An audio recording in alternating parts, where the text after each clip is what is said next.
সকাল হতেই কোর্টে নেমেছে বাংলাদেশের ক্রিকেটাররা। চোখে শুধু একটাই লক্ষ্য, সিরিজে নিজেদের সম্মান ধরে রাখা। প্রথম ম্যাচে ব্যাটিং বিপর্যয়ের বড় ধাক্কা খাওয়ার পর আজকের ম্যাচে যেন নতুন করে ঘুরে দাঁড়ানোর সুযোগ। ওয়েস্ট ইন্ডিজের সঙ্গে মুখোমুখি এই দ্বিতীয় টি-20 ম্যাচ বাংলাদেশের জন্য বাঁচা মরার লড়াই।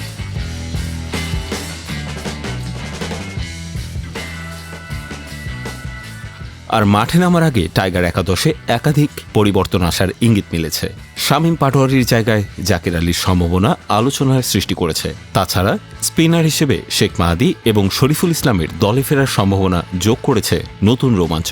টানা ম্যাচে খেলায় মুস্তাফিজুর রহমান ও তাসকিন আহমেদ বিশ্রামে থাকতে পারেন, যার মাধ্যমে একাদশে 3 স্পিনার ও 2 পেসারের সমন্বয়ে আসতে পারে।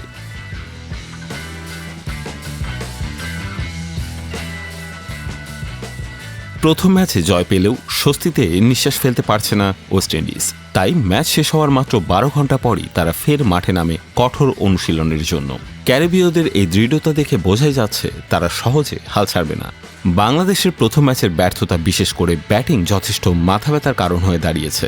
টপ ও মিডল অর্ডারদের বাজে পারফরমেন্স দলের জন্য বড় ধাক্কা হিসেবেই প্রতিফলিত হয়েছে। টানা 4 সিরিজ জয়ের পর এবার ঘরের মাঠে সিরিজ হারার আশঙ্কা লিটনের দলকে আরও উদ্বিগ্ন করে তুলেছে। দ্বিতীয় ম্যাচে সম্ভাব্য একাদশে অধিনায়ক হিসেবে দেখা যেতে পারে লিটন দাসকে। আরও দেখা যেতে পারে তানজিদ হাসান তামিম, সাইফ হাসান, তাওহিদ হৃদয়, নুরুল হাসান সোহান, জাকের আলী, রিশাদ হোসেন, শেখ মাহাদি, শরীফুল ইসলাম, তানজিদ হাসান সাকিব এবং নাসুম আহমেদকে। একাদশে এই পরিবর্তনের মাধ্যমে প্রথম ম্যাচের ব্যর্থতা ভুলে যাওয়ার বিরাট এক সুযোগ বাংলাদেশের সামনে।